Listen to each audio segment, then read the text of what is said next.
as a leader, we have to look in the mirror and say, are we going to take full accountability and responsibility for our team members running around in chaos and feeling burnt out and really underperforming?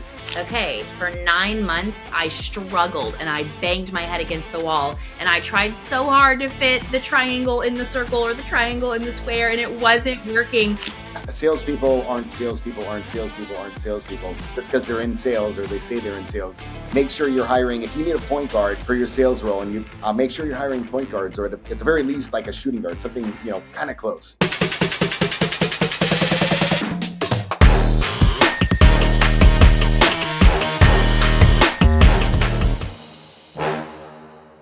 All right. What's up, Nailed It listeners? We are so glad you guys are with us today.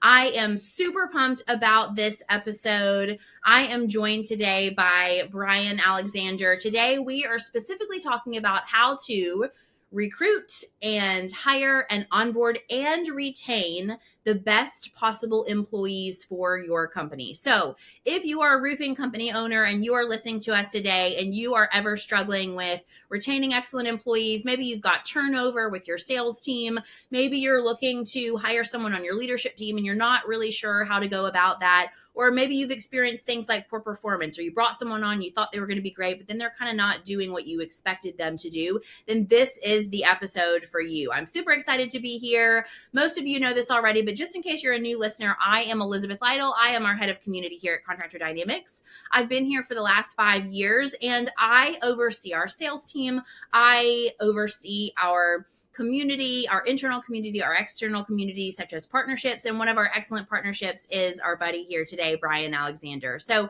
Brian, how are you? I'm doing well. Thanks for having me. Elevator version. What do we need to know about Brian Alexander? Brian Alexander. So I help business owners get the right people into the right seats, just get crystal clear on who they need, measure twice, cut once, stop rolling the dice on hires. And essentially, in a nutshell, that's it. But the way I do it is using people data, behavioral science, and a lot of experience. Awesome. I love it. Okay, very good. Brian, tell us a little bit about who you are outside of your professional life. Where do you live? Anything else we should know about you? Yeah. So I'm from Chicago, but we moved to Savannah, Georgia. I have a beautiful wife. I have an amazing 10-year-old daughter and an amazing 6-year-old daughter, soon to be 7 in April. But I'm just a dad. My wife, full-time homeschool mom, runs the household. I run my business and happily married, and life is just beautiful, grand. Love it. That's awesome. Very good.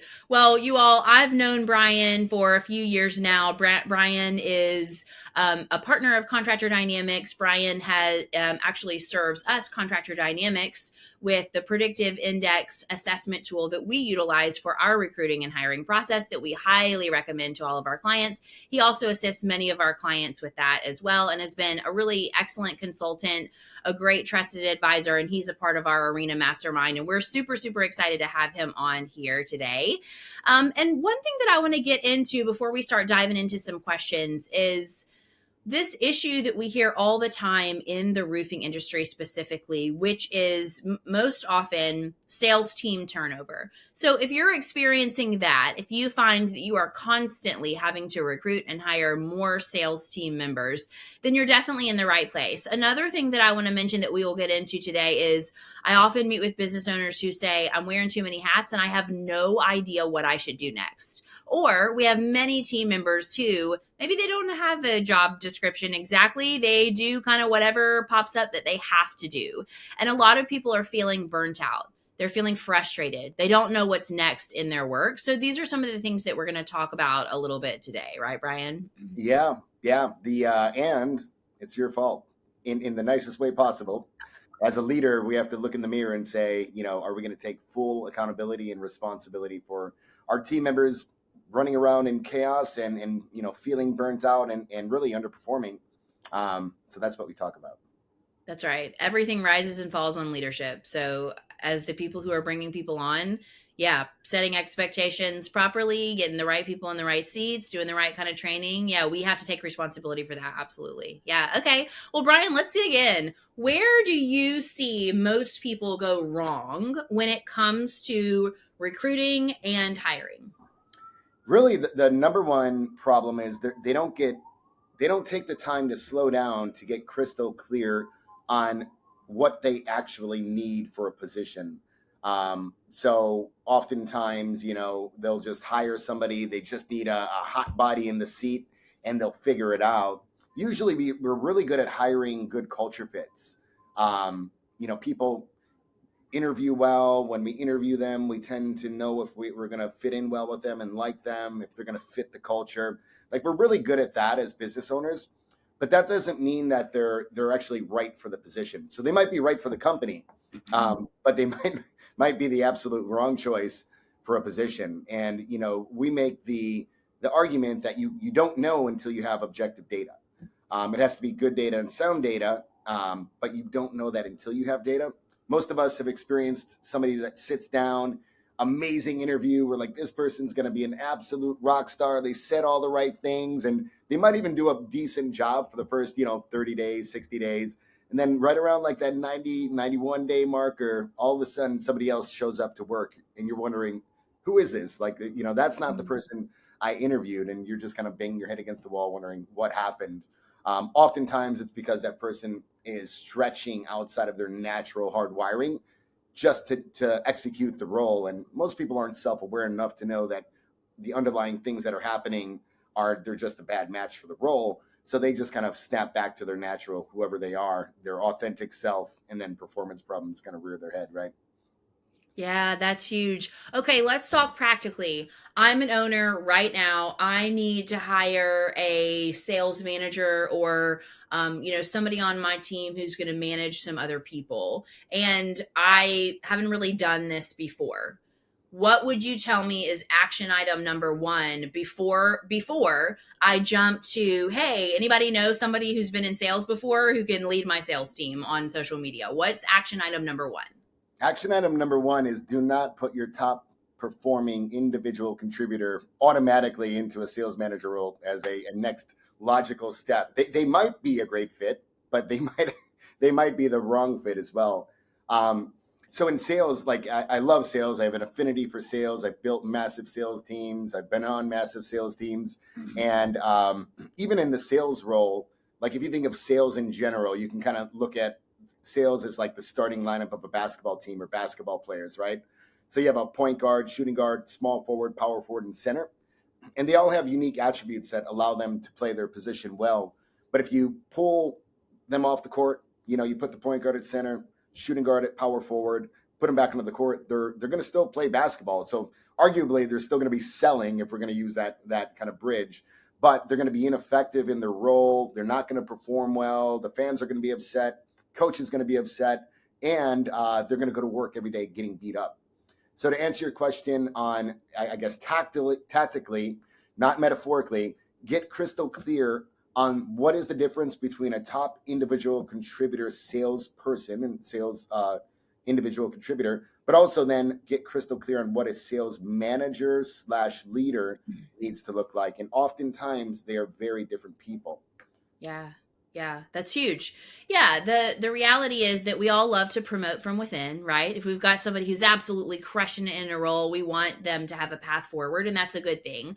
But it doesn't just mean that in that particular department that they're in that they automatically just need to be shifted into something different where they're leading a group of people, Yeah. because the motivators are very different, the habits, the characteristics are very different, the ways they need to communicate are very different. So yeah, thinking about that, we like to tell people that in order for you to determine not only who you're looking for, but how to hold that person accountable, you have to figure out what winning looks like for that seat. When that seat is performing at the topmost level, where it's absolute excellent performance, it's exactly what we want to look like.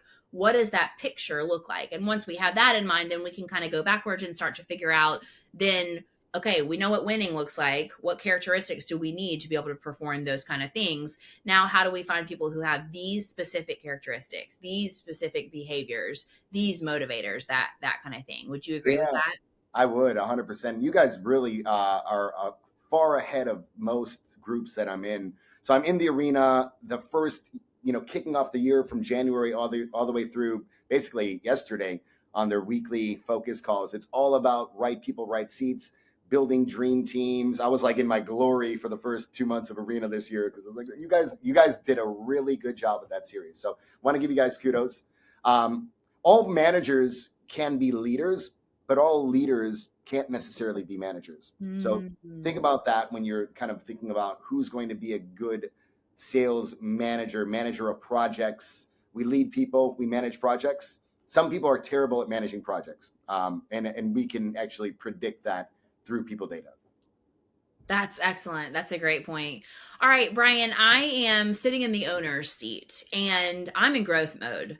I'm just trying to focus on generating more revenue. I want enough business for my sales team. I want to get bodies and seats because I'm doing way too many things and I need to grow. That's what I'm focused on and I want to move fast. Yeah. Why is recruiting and hiring so important for me to slow down and focus on if I want to move fast and generate more revenue and be able to grow? Yeah, because getting it wrong will slow you down more than slowing down to get it right. Okay. Okay. Can you give me an example of what getting it wrong can look like in terms of like the short term and then the long term as well? Yeah. So, I mean, if we hire the wrong person, and it might be a good person, but we put them in the wrong seat, or we're not clear around what we actually need for a specific role, you might get a hot body in the seat and they might perform at a mediocre level, but eventually that kind of system is going to break down and you're going to have to come back and readdress that person and or the underperformance or the lack of clarity around the role. So the worst case scenario is they stay for 3 months, you pour your heart and soul into developing them, onboarding them, training them, and they leave and you're back at square one. Best case scenario, I guess, is they stay and maybe you have to readdress it at the 3 month mark or 6 month mark. But either way, you have to put in the time. You cannot just go and fly by the seat of your pants. You're going to pay eventually in time, whether it's pre-hire or or if it's post-hire. So cost of turnover is insane beyond just the re-recruiting and then the time spent interviewing and then the time training and onboarding. But then there's also the cost of when they leave, the time or all of the energy that all of the other people have to fill the gap of the person that left, including you, the owner. And that's intangible, but it's extremely costly. And then morale goes down. People start wondering, why are these people leaving? There are all sorts of intangible problems and costs that come with getting it wrong. So it does behoove you to just slow down, get it right, and just spend a little time, energy, effort, and money on getting it right the first time. Yeah, that makes so much sense. Oftentimes we hear from people, they'll say, all right, I'm going to hire such and such. And we'll say, awesome. When, what does your timeline look like? When are you ready to hire that person? And they're like, well, yesterday. I want them on board immediately. If I can find someone tomorrow, that would be great. Yep. What's your recommendation for, and maybe there's not a magic number, but what's your recommendation for what a timeline needs to look like in terms of recruiting and hiring? Like, would you say start 3 months before you need to find that person, or is there kind of a number that you recommend? Yeah, I mean, outstanding companies are planning ahead 3 months, 6 months, 9 months out. They're companies like yourself at Contractor Dynamics that take time to get out of the business and do a quarterly offsite and or just not in the business, thinking big picture strategy, planning the next 90 days, 120 days. So I would encourage you to start getting into the habit of doing what great companies like Contractor Dynamics does, and think strategically and think further out. But 30 days would be like really the minimum, but that is not recommended. 90 days is ideal because it gives you time to really set the expectations, get clear on the role, build the onboarding playbook. Because even if you land an A player, we talk about A players all the time. A lot of us are great salespeople too. So we might land an A player, but if an A player comes into a very mediocre organization that's full of chaos, that A player is probably going to leave because they do not like mediocrity, right? So not only do you have to find A players, but you have to have the systems and processes and kind of like the onboarding protocols to be able to keep those people. Otherwise, you'll lose them as well. Absolutely. That piece is huge. We had somebody in a call recently who was talking about what their training process looks like. And I think a lot of people are getting better and better at this, but they were wanting to learn, and where they're starting is okay. They're willing to learn. So that's all right. No judgment. But where Yep. they're starting is my training process looks like you jump in the truck with me and we just The, go around. the And ride when you have along, questions, you ask me questions. Yep. Let's do a ride along. learn by osmosis. um, Yeah, yeah, that's right. Just stand by me while I, do an inspection, look around, that sort of thing. And ride-alongs and all that, that's great. We love that. We want that experience. We want, yep, to be out in the field doing that kind of thing. But the reality is that you're exactly like what you said. For that position or other positions as well, we need some processes in place. We need to have those standards. We need to have some actual, an organized onboarding. It doesn't have to be some unbelievable, you don't have to create some state of the art onboarding process, but some kind of clear path forward where people understand the things that they need to understand about your culture and your system and your processes and what winning looks like for them, equip them with what they need in a clear way for yep, them to be able to, really thrive in that environment. But yeah, the onboarding process is so important. Yeah. um, yeah. Now, Brian, I have a question for you. What is your opinion on headhunters? So, if I'm a more established business, we've been around a long time. We've got lots of employees. I'm a busy owner. I'm not going to do that. I want to hire somebody to just find people for me. What's your thought on that? Yeah, I mean, I think there's good ones and bad ones. Okay. Use data regardless, or make sure whoever's headhunting uses data. I work with a partner who is a headhunter that Okay. uses predictive index, so we work together, right? We're speaking the same language. But yeah, I mean, if you need to find somebody, you're going to pay with your time and energy, or you're going to pay somebody who has the expertise to do it. So, vet them very well, of course, but I'm all for it if it is a quality one. Okay. Okay. Brian, you've been talking about using people data a lot. Tell us a little bit more about what that means.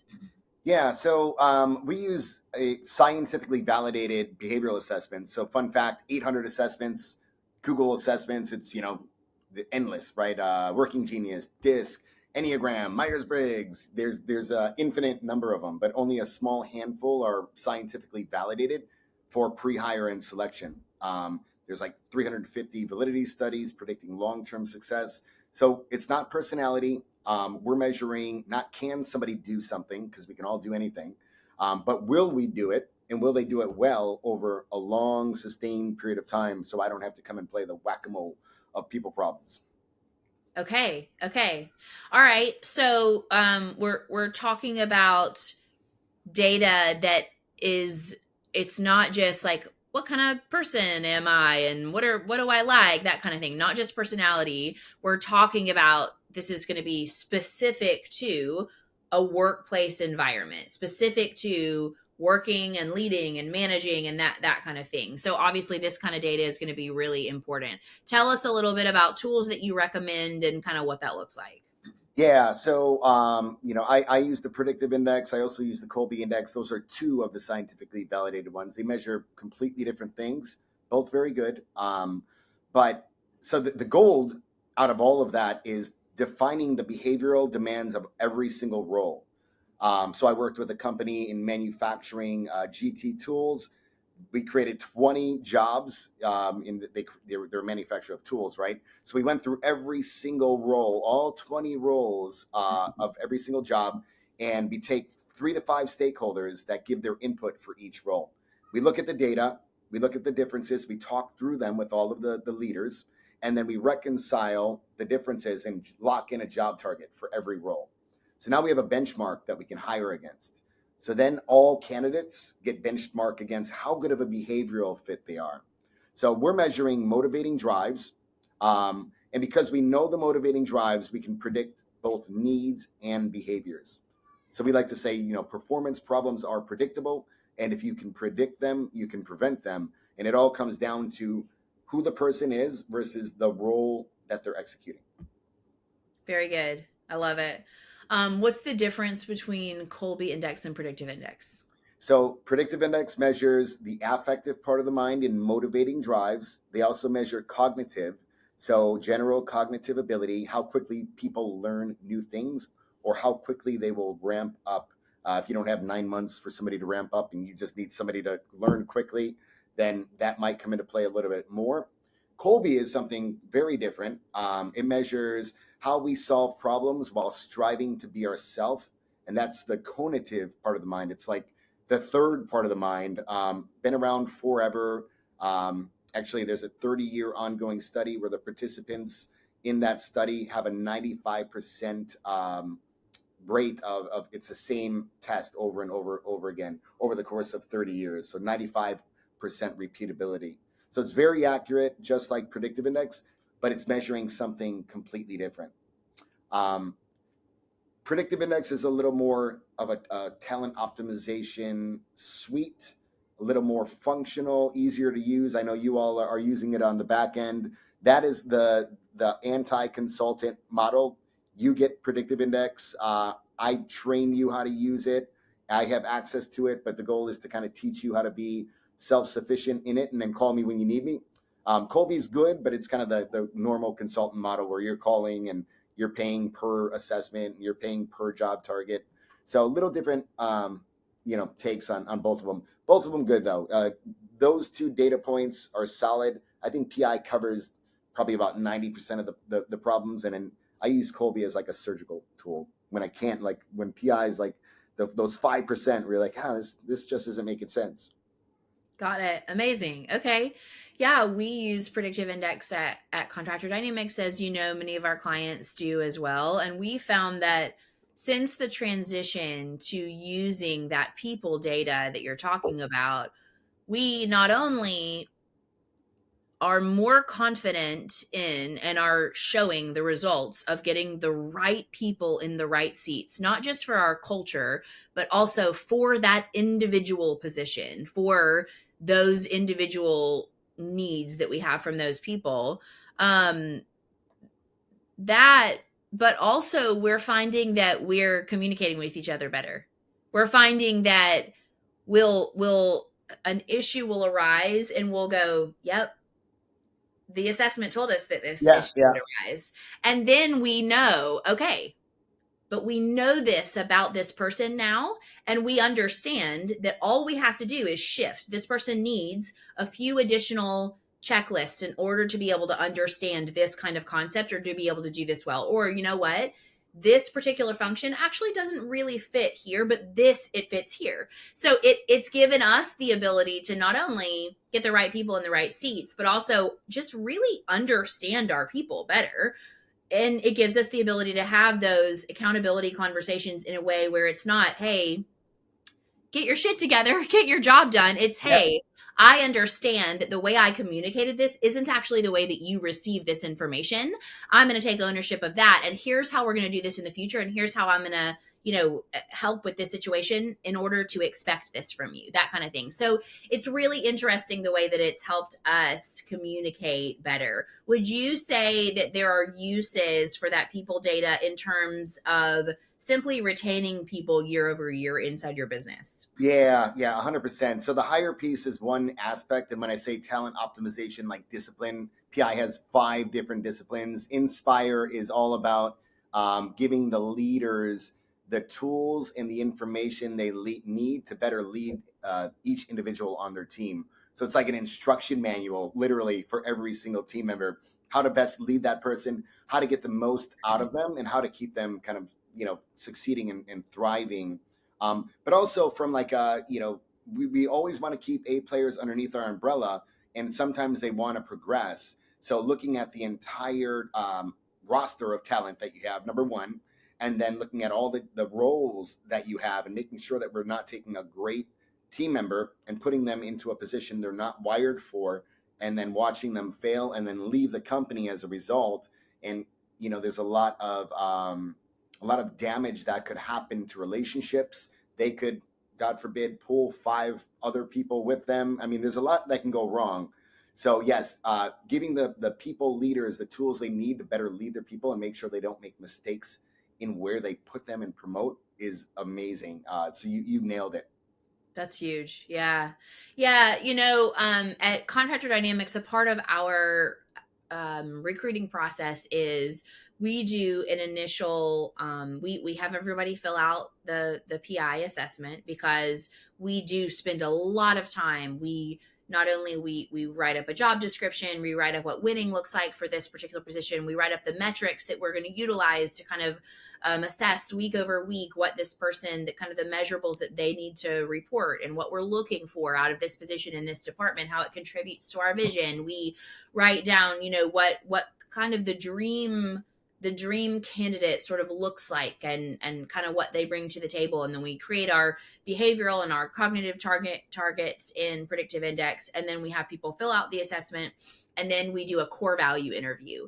And I think we are excellent at, like you mentioned earlier, finding people who are aligned with our core values. They're going to fit well with our culture. We can tell pretty quickly in those interviews whether or not they're going to love working here, and whether or not we're going to love having them here. And we love that piece of the recruiting process. I get to lead those, and I love it, because again, it's just figuring out, are we going to work well together? And if we're not, then we're going to do you a favor and tell you that there's a different environment that works well for you. But I'll tell you what, Brian, one thing that I have absolutely loved, and we've actually gotten reports back from people, is when people fill out that assessment, we give them their I love results. that. And Yeah. so when we turn someone away from a position, it's not like, hey, no thanks, like we don't want you here.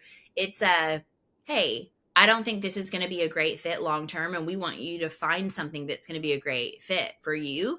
And we thought you could learn a little bit more about a little bit more about yourself, and a little bit more about, what would be a good match for you. And so we'll share people a little bit more about what that people data is for themselves. And we've had multiple people who we turned away, who we said, we're not going to bring you on as Yep. as a part of our team, email back or message us back and say, wow, this is the best rejection letter we've ever gotten. Thank you so much. Because people really do. That's such valuable information for individuals, for leaders, for owners, for people to have, to be able to utilize, moving forward. I love that. I love that. Look, there was a 5 year study done with 5,000 participants, and they kind of tracked it over time. And 95% of people that they surveyed thought they were self aware. But when it came down to the criteria they were evaluating by, only 15% of people were actually self aware. So I Mm. love that, because oftentimes we don't have the words to articulate what we do well, even as candidates. So to have that information and to be able to learn how to articulate like your gifts, like your unique strengths, your unique gifts. I believe that, when we're working within our unique strengths and gifts, we can make a massive impact. But if we're working in the exact opposite fashion of our unique strengths and gifts, we're not giving the world what we could. So Mm. I love that you do that. I think that's such a great value for them.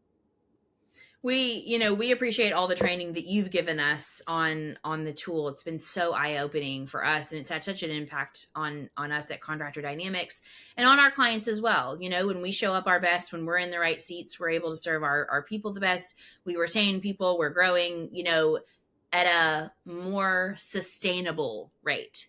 Not as much up and down, start over, that Yeah. kind of thing. So it's been huge for us, for sure, for sure.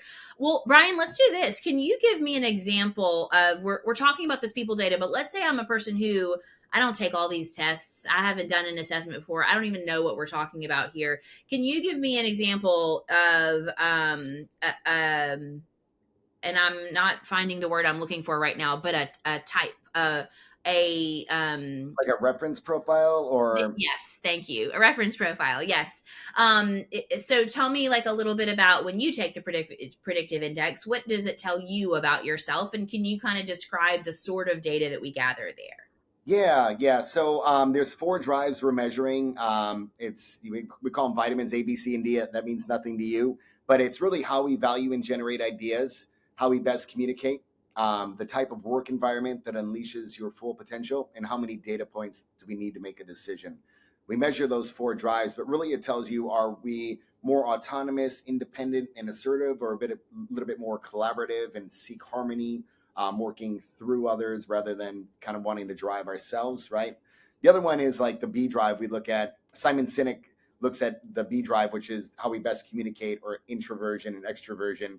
He uses a great analogy, and he says a high B, or somebody who's extroverted on the right side of the house, they would start the day with 0 coins, and every social interaction they have, they gain a coin, and it's unlimited. So they can, the more the better, right? They're energized by these social interactions, especially with new people. The other side of the house is basically like they start the day with 5 coins, and every social interaction they have, they lose a coin, and it's limited. And once they're out, they're out. So it's always like the exact opposite fashions. It's almost like northbound and southbound traffic in the drives that we're managing, or actually discovering in every individual. One is a drive that is kind of the type of work environment that unleashes our full potential. High C's, generally speaking, love, process driven, start with one, finish one, go to two, finish two, go to three, finish three. Slow, steady repetition in their work. We call them the implementers of change. And then the opposite side, the low C's, they want to work on 15 things at once. If they're not, they don't feel energized. They love chaos, and they work at a much faster, more intense pace. They start a lot of things, they get them 80% of the way there, and then they're on to the next thing. So these things, although they sound as like they're caricatures, there's so much truth in it. The D drive is the last drive we measure. It's rules, how we follow and enforce rules. High D's, generally speaking, they're rule following, rule enforcing. They cross T's, they dot I's. They're a little bit more formal. They really don't make many mistakes. They take a lot of time to make sure the work is not only done on time, but done well. And then the opposite side of the house, the low D's, they generally speaking like ambiguity. They like gray area. Oftentimes they're very innovative and problem solving because they don't follow rules, prone to a little bit of mistakes. They don't necessarily cross all the T's and dot all the I's. But none of them are good or bad. It really is just how like God made you out of the box. There's no reason to try to change who you are, but it is very important that we understand who we are so we can then begin to surround ourselves with people who fill the gaps. I love that. That's huge.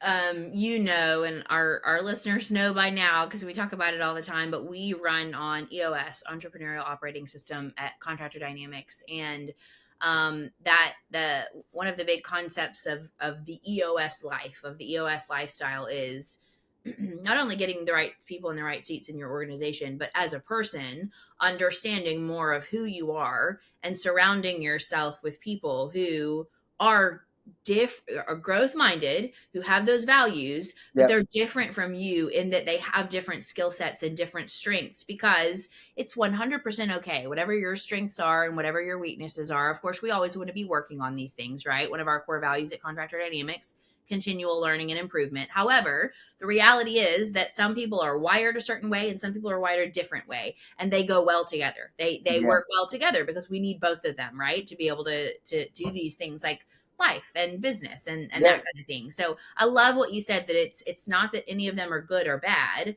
Mhm. It's just important to understand these things. Yeah, like we tend to like the people who are most like us, but our most fruitful working relationships are the people who are wired exactly in the opposite fashion. And it takes a little bit of time to understand how to kind of dance together.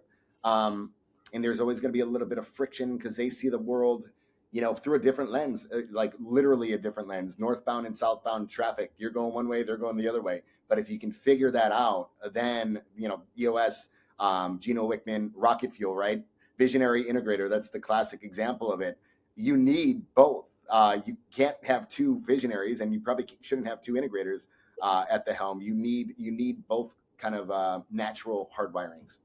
Yeah, absolutely. I'm going to tell a quick story about myself, and then I'm going to get into some individual scenarios that I've specifically heard recently from business owners. And I would love to just hear what your advice would be to those individuals. Yeah, These have been like specific stories that people have come to us and mentioned during their, we got to figure out marketing, but there's some other broken things in my organization as well. So I'd yeah, love to hear your advice to those people. But the one story I do want to tell is that the reason that I love this topic so much, and I'm so passionate about this topic, and I am so thankful for the leadership and the guidance that you've given us at Contractor Dynamics, is that through understanding more about myself, I ended up removing myself from a seat that I was in and shifting to a new seat, and immediately knowing, okay, for 9 months, I struggled and I banged my head against the wall. And I tried so hard to fit the triangle in the circle or the triangle in the square, and it Yeah. wasn't working.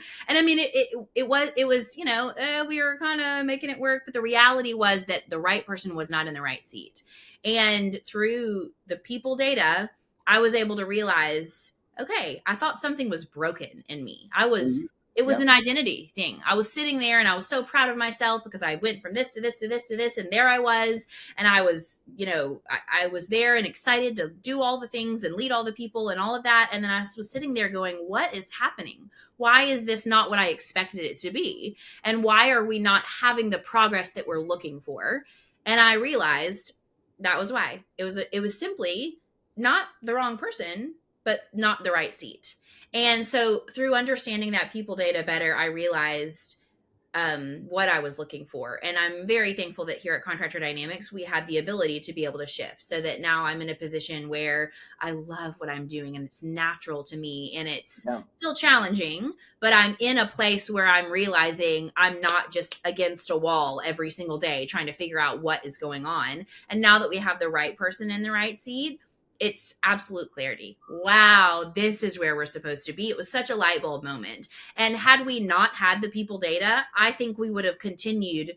I don't think I would have removed myself from that position. And I think we would have continued trying to figuring things out. And I think there would have been a big time opportunity cost. And I think I would have gotten burned out and frustrated. And in fact, now, and this is something that Joe is fully aware of, but I wrote a resignation letter a couple of times during that period of time because I thought, I'm not right for this. This is not right. I don't know what's wrong, but something's wrong. I cannot do this anymore. And I'm so thankful that we had that people data because I was able to get in the right seat. And we're now having the progress that we were looking for before. So that's my personal story about how thankful I am for you and for all the tools you've provided for I, us. I, I absolutely love that. And think about how often good people, they can't quite put their finger on something. They're highly competent, they're great team members, they want to do it, they're like, I really want to just put my head down and just get it done, but they know something's not right, and maybe everybody even kind of knows something's not right, but they can't quite put their finger on it. And it's like going to the doctor and you've had like this kind of sickness for a while and nobody can figure out what it is. You go to one doctor, like, I don't know, another doctor, I don't know, another doctor, I don't know. And when you finally get a diagnosis, it's like this weight is lifted off your shoulder. You're still sick, but now you know what to do. You're like, okay, we have a starting point. This makes sense. This explains why whatever the problem is happening. And so it's just like that objectiveness of the data is like the diagnosis of, wow, this is explaining exactly what I've been feeling. And then, in your, thank God for Joe. Thank God that Joe didn't lose you, because I would say more often than not, people, great team members like yourself, would go to another company just because they can't figure out what to do, and that would have been a massive loss for Contractor Dynamics. But now, all you business owners out there, think about your A player that is maybe not performing the way you know they could or they know they could, and they're probably thinking, is this for me or should I be looking elsewhere? So get a little more serious about your people. It's huge. So important. Yeah. Yeah. Awesome. All right. Well, let's transition. I'm going to give you 3 scenarios from an owner standpoint that we've heard recently, and you tell me what your advice is for them. All right. I'm an owner. I'm growing. I know I need to hire somebody because I am doing way too much in the business. I have no idea who I need to hire next. Any Yep. advice? Yeah. So make a list of all the things you're doing. In my book that I wrote, How to Succeed in Spite of Yourself, I put 3 columns: heaven, hell, and purgatory. Heaven's the stuff you light up while doing, you can do all day long. You're energized by it. That's your gift and strength. Hell, the stuff that drains you, the stuff you loathe, the stuff you're not very good at, but you're doing it. And then purgatory is kind of the stuff you're decent at, but kind of indifferent about. And just literally that, it's that simple. 3 columns, write it all down, and immediately offload the hell stuff. Like, just immediately. And of course, make sure you're offloading it to the person who your hell is their heaven, right? That's that's another thing that you have to make sure of. Don't give your hell to somebody else who that is also their hell. Yeah. That is the the high level version of it all. But really, it's all about just understanding what are your highest and best uses and what's just dragging and draining you, and free yourself from that. Step number one. Awesome. Okay, great advice. All right, I'm an owner, and every year I'm hiring so many new salespeople, not because I'm adding on, but because I'm running through them. They're Yep. quitting, they're going and starting their own company. They're, the grass is greener and they go somewhere else. So, what's your advice to me if I'm just running through salespeople year after year? So one, again, going back to that basketball analogy, salespeople aren't salespeople aren't salespeople aren't salespeople just because they're in sales or they say they're in sales. Make sure you're hiring. If you need a point guard for your sales role and you identify that, make sure you're hiring point guards, or at the very least, like a shooting guard, something kind of close. Don't hire a center and try to train these people to be point guards. They can never do that. So control what you can control. That's what you can control. Then having clear expectations, understanding like what winning the week looks like from a key action indicator standpoint, just being crystal clear on what that looks like is going to help kind of keep people, I guess, motivated and then striving towards the goal, but understanding if they're hitting the goal or not and why they're not. That would be step number two. And then, of course, look in the mirror from a leadership perspective. If you're giving them the sales training support that they need, the resources that they need to thrive and succeed. But it's usually one, two, or all three of those that are leading to massive churn in sales. Like sales is a hard role regardless. It's just a tough gig. Now they get rewarded heavily for it being such a tough gig, and certain people are just willing to take that risk and have an unlimited ceiling, and they like that environment. But if you can minimize the things that would cause them to leave, and then you're making sure you have the right people in the right seats, you're never going to have zero churn. I don't think in sales, just by the nature of it and the type of people. They're a little bit more risk taking, so they're not afraid of failure and not afraid of leaving either. But if you can cut it in half or by 40, 50, 60%, that is a massive impact on the business. Huge. Huge. Yeah. Okay. Yeah, that's great advice. Yeah, awesome. Okay, third scenario. I am a larger organization. We've got a bunch of team members. I'm doing, let's say, 20 million plus. And I now need someone else on my leadership team or in a C-suite level, position, and I'm going to hire. Do you have any advice for me on just ensuring that I'm getting it right? That's a huge, that we're probably going to spend a lot of time. We're probably going to get a lot of resumes. Any advice for me in that position? Yeah, so especially in C-suite teams. So I work with small companies like roofing companies and HVAC and kind of blue collar, but I work all the way up to like a national $250 million paving Rose Paving national paving company, and kind of everywhere in between. So I it's fun to kind of see the different dynamics. People problems are people problems. Doesn't matter if you're a small company or a big company. So feel good about that. But from that big picture strategy C-suite standpoint. One tool that we use within the predictive index is team design, and it's defining what the strategy that you're pursuing is. So getting crystal clear on what that looks like for the 12 to 18 months, and we use that with data. And then we overlay the existing C-suite team or executive team over that strategy. So we look at the team that's executing the strategy versus strategy, and then we measure the fits and gaps. So usually you can tell really easily who you need to hire on the C-suite team by filling the gap between the strategy you yourself said you're pursuing and then the actual executive team you have executing. Perfect world, like you have the right team for it, and maybe you don't need that role. Maybe you just need to bring in somebody on the junior leadership team to represent that. But at a very minimum, you'll know exactly if you have the right team executing the strategy that you're setting out to pursue. If you're not, you can maybe change your strategy or change the people executing the strategy. Okay, that makes a lot of sense. Yeah. All right. Awesome. Well, Brian, I absolutely love, I love, love, love this topic. This is huge. For our contractors who are listening, I hope this has been valuable to you. I want to ensure that if you have questions about any of this, if you're stuck with hiring, if you don't know what to hire next, that you can get in touch with Brian, because as you can hear already, he's been an amazing resource to us at Contractor Dynamics, but also to the contractors who are clients of ours as well. We've got countless stories of how he's been able to help them. So let's do some rapid fire questions, and then let's make sure that people can get in touch with you, Brian. So rapid fire here: podcast or book that you would recommend that our listeners read Who Not How. or listen to? Okay. Who Not How, for sure. Awesome. Very good. Okay. Brian, you travel a lot. What's one of your favorite destinations that you've been to? Oh boy. I love the Southeast Islands. They're the Golden Isles, they call them. Jekyll Island, St. Simon Island, and then further south, there's Amelia Island, but it's kind of in my neck of the woods now, and I've been really enjoying that. Awesome. Love it. Okay. Brian, what's one thing that you're super excited about this year? Just, oh gosh, that's a good question. I'm doing a lot of things. I created like a hiring operating system that kind of fills the gaps between the PI stuff and everything else that we need as business owners to create a hiring system that's repeatable. So I'm excited about that. It's taken about 3 months to kind of fine tune it and put it together, and we're in testing phase right now. So that's what I'm excited about right now.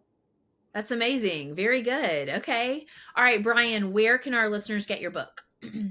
Book is on Amazon, How to Succeed in Spite of Yourself. There's hard copy, Kindle, no Audible yet.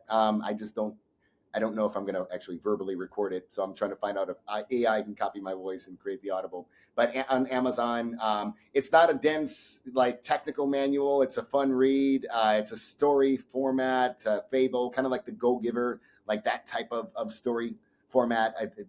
But there's a lot of like good leadership lessons packed into the story. So I wrote that about 4 years ago, but I released it 2 years ago. Awesome. Very good. Okay. All right. I would love to get some advice and some support and look into some services from Brian Alexander. How can I find you? Either LinkedIn, Facebook, or readyaimclimb.com. Awesome. Very good. All right, Brian, any final thoughts or anything before we close it down today? As leaders, self-awareness is the most important leadership trait, and it breeds empathy and compassion and understanding for your people. Helps you understand what you do well, what you do poorly, helps you articulate it. But if you put yourself into positions to thrive and succeed, you owe that to everybody you work with. So again, don't give your hell to somebody who it is also their hell. Make sure you're measuring and giving people what they need on a day-to-day basis. So self-awareness, a lot of different tools, but that is a lifelong pursuit as a leader. The more self-aware you are, the better leader you're going to be. Absolutely right. Awesome. Well, Brian, thanks so much for being here today. And to all of our listeners, thanks for sticking with us today. I hope this was really valuable to you. You can stick around over the next couple of weeks. We are going to talk about projections, financial projections, and the importance of clean finances in your business. A part of really excellent financial projections is making sure that you know who you're going to need and who you're going to hire this year. So that's a big piece of that, making sure that your goals for the year financially are also matching up with who you're going to bring on, what you're going to need to pay them, that kind of thing as well. And then we're going to talk about marketing planning and budgeting coming up next. So thanks for being here with us. We hope this was valuable to you. Y'all have an awesome day.